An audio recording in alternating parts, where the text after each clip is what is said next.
मी 4 वर्षांनी मोठा आहे त्यांच्यापेक्षा जास्त नाही. माझा स्पेशल तर रनिंग आहे त्यांचा आता 60 होतो. माझे मित्र आहेत एकनाथ त्यांचे आम्ही बरोबर तेच करतो. परंतु आम्ही चुका प्रत्येकाच्या वेळेस आज 35 वर्ष आम्ही एकत्र आहोत. त्यानंतर त्यांचा प्रवास असा झाला ते अंधेरीला राहायला होते कारण डोंबिवलीमध्ये यायचं होतं आणि डोंबिवलीत सगळ्यात प्रथम आमच्या गावातला आलेली व्यक्ती मी असेल आणि त्यावेळेस प्रत्येकाला इकडे कोणा आल्यावर कोणाला रूम लागले काय दलाली वगैरे असा काही प्रकार नव्हता आणि बऱ्याचशा लोकांना या ठिकाणी आपण रूमच्या वगैरे माध्यमातून सहकार्य केलेलं आणि त्याचे माझे मित्र यांनी सदैव त्याची जाणीव ठेवली आणि आम्ही एकमेकाच्या सुखदुःखामध्ये एकमेकाच्या प्रसंगामध्ये दुसऱ्याला अजूनपर्यंत धावत गेलो आहोत अजूनपर्यंत. ईश्वराने असंच ठेवावं आणि त्यांना खूप खूप खूप मी शुभेच्छा देतो त्यांच्या वाढदिवसानिमित्त. त्यांच्या दोन्ही मुलींची नंतर लग्न आता मुलाचं हे होईलच लवकर आणि ईश्वराने तेही त्यांचं मनोगत पूर्ण करावं स्वामींच्या आशीर्वादाने.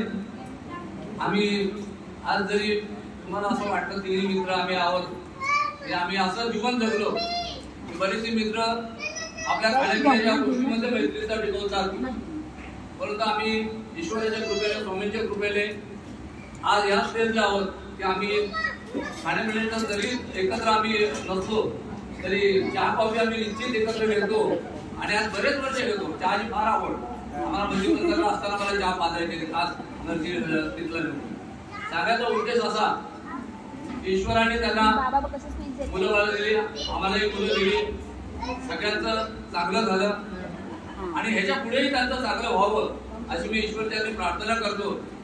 आज त्यांच्या वाढदिवसाच्या निमित्ताने आपण या ठिकाणी सर्वजण आलात त्यांना शुभ आशीर्वाद दिले. माझे आशीर्वाद तर कायम त्यांच्या पाठीचे आहेत.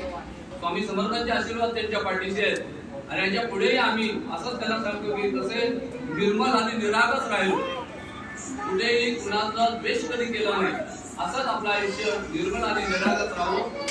वेळ प्रसंगी आपण जशी आजपर्यंत त्यांना मदत करत होतो एकमेकांना तशी यापुढे ईश्वराने आपल्याला ती सद्बुद्धी देऊ आणि ईश्वराने प्रत्येक आपली मनोकामना जी आहे ती पूर्ण करो. आमचे कन्या पण आलेली या ठिकाणी बाजार करून मला तुम्ही विचारत होते आणि आता झाले.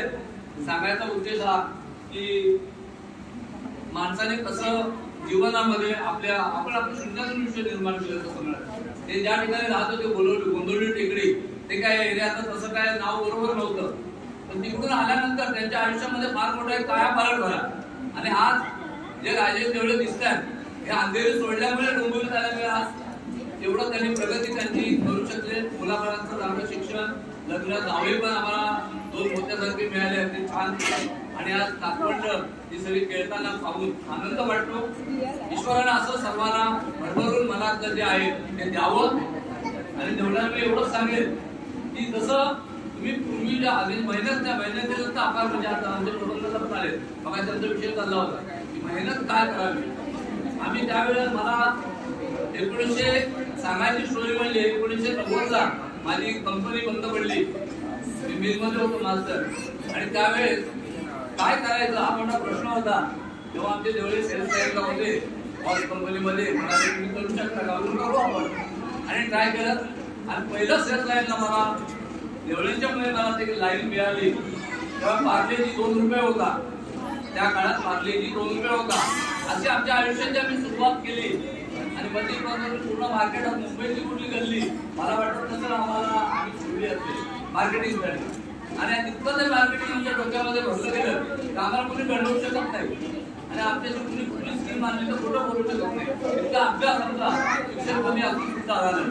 नंतर बरंचसं देवाने काही दिलं मार्केटिंग याच्यात मी मग फॉर्माला गेलो काही मेडिसिन कंपनीला माझं शिक्षण होतं मी पुढे गेलो. त्यानंतर मी एका कंस्ट्रक्शन कंपनीमध्ये आता शेवटची 15 वर्ष सर्व्हिस करून मी आता रिटायर झालो. देवाने चांगलं हे दिलं मी मॅनेजर पदापर्यंत गेलो मॅनेजर म्हणून रिटायर झालो. एवढे मात्र आमचे त्यांनी स्वतः तेव्हा मानला होता करेल तर मी स्वतःचा व्यवसाय करेन धंदा करेल आणि आजपर्यंत ते खरोखर त्यांना मानली पाहिजे. त्यांनी स्वतःचा व्यवसाय निवडला. ईश्वर त्यांच्या व्यवसायामध्ये त्यांना यश कीर्ती सन्मान पैसा वर हे देवो आणि यापुढे त्यांचं असं आयुष्य निरोगी आणि सुंदर जावं एवढी शुभेच्छा व्यक्त करतो. आपण सर्वजण या ठिकाणी आला त्यांना आशीर्वाद दिले त्याबद्दल मी सर्वांचा पुन्हा एकदा धन्यवाद मानतो. जय भीम जय महाराष्ट्र.